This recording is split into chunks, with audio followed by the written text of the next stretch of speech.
Alright, so this was another one, as I mentioned, from the 30-30 Direct Watercolor Challenge. This was a portrait from a sketchy image. I'm going to insert that image right here so you can see what it was. I cropped way in on it. It was sort of a distant shot.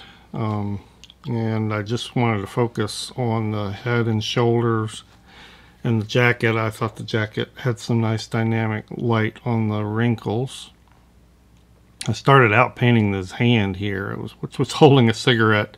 I didn't want to put that in, but I tried sketching the hand naturally without it. In the end, I ended up erasing that out. I probably won't show it in here, me doing that. But because this direct sketching method with a rigger is so light, it's pretty easy. I mean, you can't erase like a pencil, but it's pretty easy to either paint over with darker paint or just sort of lift out, which is what I ended up doing. I really, as those of you who followed me on Instagram and followed me through my comments on this challenge know that I was experimenting a lot with this rigger drawing method, since this was a direct watercolor challenge, and it worked exceedingly well. And there's not really a lot I can say about the method. It's just something you have to try. You can use a fine point like aqua brush. I tried that worked okay. You can use just a real small round, although you run out of moisture quicker. Riggers are designed to hold paint and water longer because of that long brush tip, and they provide a more consistent line. But you can use those others if you don't have a good rigger. And so this rigger here, I really loved. I ended up using it the most during the challenge. It was a number 2 Winsor Newton Kolinsky Sable, and it was a little fatter than a lot of my riggers with the same point, basically, or the same size. I liked it. I thought it worked well, and you can even turn it on its side and do some small washes.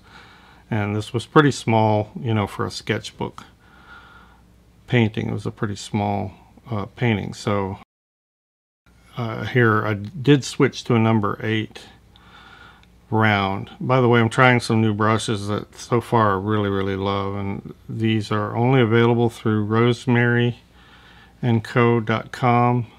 They are synthetics.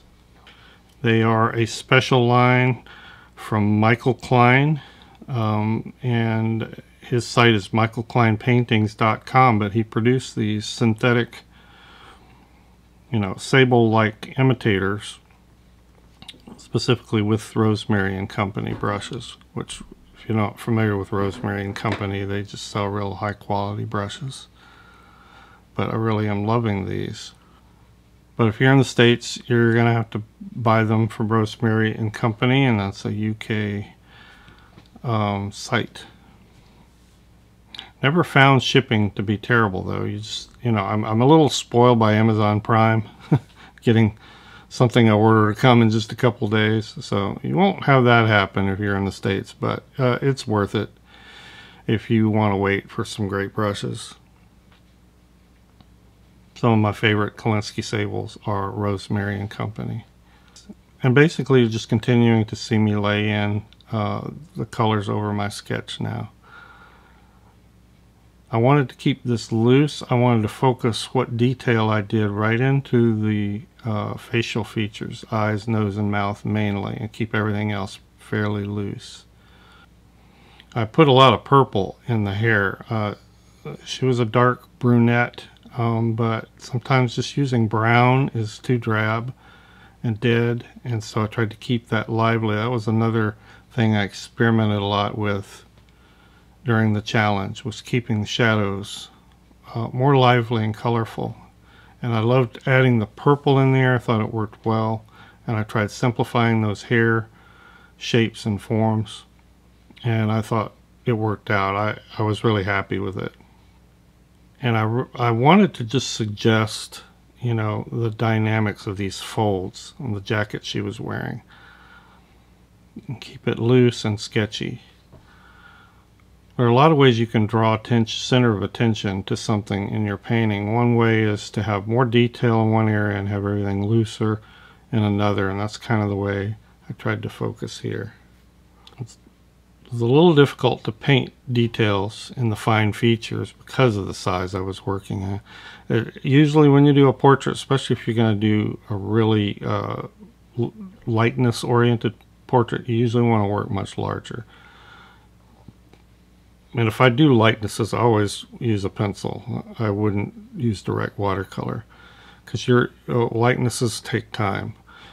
You're revising and sketching and revising and drawing and then revising again, because just little bitty tiny details will make something not look like the person that you're trying to sketch or draw. In this case, I didn't care about a likeness. I just wanted a convincing portrait. You could see some of the spatter I decided to use down there to make this a little more interesting and expressive, except for the face.